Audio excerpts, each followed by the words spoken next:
Hello friends అందరికీ. Telangana state level police recruitment board వాళ్ళు sub inspector of police notification అయితే విడుదల చేశారు. అయితే ఈ ఉద్యోగానికి వయోపరిమితి ఎలా ఉందో ఈ వీడియోలో అయితే మనం తెలుసుకుందాం. అయితే ఈ రిక్రూట్మెంట్‌లో ఏజ్ మినిమమ్ ఏజ్ వచ్చేసి 21 ఇయర్స్ పెట్టారు. మాక్సిమం ఏజ్ వచ్చేసి 25 ఇయర్స్ పెట్టారు. కానీ ఇక్కడ మనకి వయోపరిమితులు ఎలా ఉన్నాయనేది ఈ వీడియో గనుక మనం పూర్తిగా చూసినట్టయితే మనకు అర్థమైపోతుంది. ఈ రిక్రూట్మెంట్‌కి జూలై 1, 2026 అయితే కట్ ఆఫ్ డేట్‌గా పెట్టారు. ఈ డేట్ నాటికి మీ ఏజ్ ఎంతుందనేది పరిగణనలోకి తీసుకుంటారు. వయోపరిమితుల గురించి తెలుసుకునే ముందు మనం జీవోఎంఎస్ నంబర్ 87 గురించి మాత్రం తెలుసుకోవాలి. ఎందుకంటే గవర్నమెంట్ అయితే మనకి 5 సంవత్సరాల రిలాక్సేషన్ అయితే ఇచ్చింది. దాన్ని పరిగణనలోకి తీసుకొని ఈ నోటిఫికేషన్ అయితే విడుదల చేశారు.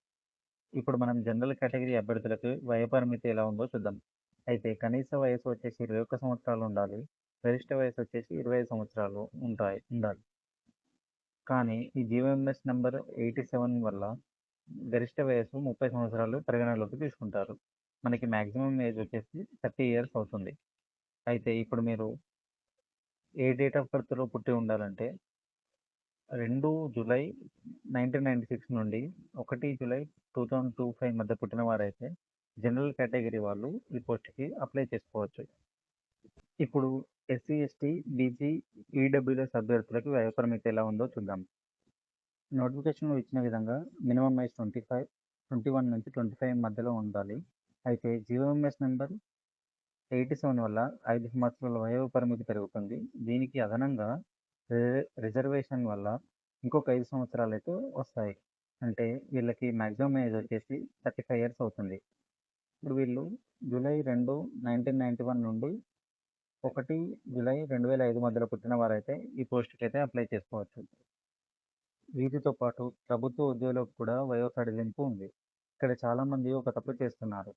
ఈ ఏజ్ రిలాక్సేషన్ అందరూ ప్రభుత్వ సంస్థ ఉద్యోగులకు వర్తించదు. ఇది కేవలం రెగ్యులర్ తెలంగాణ గవర్నమెంట్ ఎంప్లాయీస్‌కి మాత్రమే 5 సంవత్సరాల వయో సడలింపు అయితే ఉంటుంది. వర్తించని సంస్థలు ఏవంటే టీఎస్ఆర్టీసీ, డిస్కమ్, ట్రాన్స్‌కో, జెన్‌కో, మున్సిపాలిటీలు, కార్పొరేషన్లు, పీఎస్యూల ఉద్యోగులకు ఇది వర్తించదు. అయితే వీళ్ళ మాక్సిమం ఏజ్ కూడా 35 సంవత్సరాలుగా తీసుకుంటారు.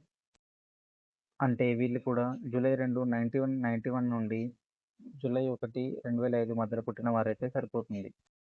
ఇప్పుడు ఎక్స్ సర్వీస్ మెన్‌కి వయోపరిమితి ఎలా ఉందో చూద్దాం. మాక్సిమం ఏజ్ 25తో కలిపి జీవోఎంఎస్ నంబర్ 87 పరిగణనలోకి తీసుకొని 30 సంవత్సరాలు అయితే ఉంటుంది. దీనికి తోడు ఇలా మిలిటరీ సర్వీస్ చేసిన సంవత్సరాలకి అదనంగా మరొక 3 సంవత్సరాలు కలిపి వీరికైతే సడలింపు ఉంది. అందు గురించి వీళ్ళకైతే ఫిక్స్డ్ డేట్ ఆఫ్ బర్త్ అయితే చెప్పలేము. ఇది వీరి సర్వీస్‌పై ఆధారపడి ఉంటుంది. ఎక్స్ సర్వీస్ మెన్ లాగే ఎన్‌సీసీ ఇన్‌స్ట్రక్టర్‌లకు కూడా వయోపరిమితి ఈక్వల్‌గా ఉంది. అయితే వీరిని కూడా వీళ్ళ సర్వీస్‌ని పరిగణనలోకి తీసుకొని మరొక 3 సంవత్సరాల అదనపుగా రిలాక్సేషన్ అయితే ఉంటుంది. ఇప్పుడు మనమైతే ఒక ఎగ్జాంపుల్ చూద్దాం. ఒక అభ్యర్థి తన డేట్ ఆఫ్ బర్త్ 26/6/1994 అయితే 1 జూలై 2026 నాటికి అతని వయసు 32 సంవత్సరాలు ఉంటాయి. అయితే జనరల్ కేటగిరీలో వాడైతే అతను ఈ పోస్ట్‌కి నాట్ ఎలిజిబుల్. అదే తను ఎస్సీ, ఎస్టీ, బీసీ గాని, ఈడబ్ల్యూఎస్ అయితే అతను ఈ పోస్ట్‌కి అయితే ఎలిజిబుల్ అవుతాడు. ఎందుకంటే అది 35 సంవత్సరాల కంటే తక్కువ ఉంటుంది కాబట్టి. ఇదే విధంగా మీ డేట్ ఆఫ్ బర్త్‌ని కేటగిరీని బట్టి అర్హత లెక్కించుకోవచ్చు. ఇక్కడైతే అన్ని కేటగిరీ మరియు డేట్ ఆఫ్ బర్త్ రేంజ్‌లు అయితే మనం డిస్ప్లే చేసాము. మీ కేటగిరీ మరియు range date of birth range ఈ మధ్యలో ఉన్నాయంటే మీరు అయితే ఈ పోస్ట్‌కి ఎలిజిబుల్ అవుతారు. ఈ వీడియో మీకు ఉపయోగపడినట్టయితే తప్పకుండా షేర్ చేయండి. మీ డేట్ ఆఫ్ బర్త్ కామెంట్‌లో రాయండి. ఎలిజిబుల్ అవుతారో లేదో రిప్లై ఇస్తాను. ఇలాంటి తెలంగాణ గవర్నమెంట్ నోటిఫికేషన్ కోసం మా ఛానల్‌ని సబ్స్క్రైబ్ చేయండి. ధన్యవాదాలు.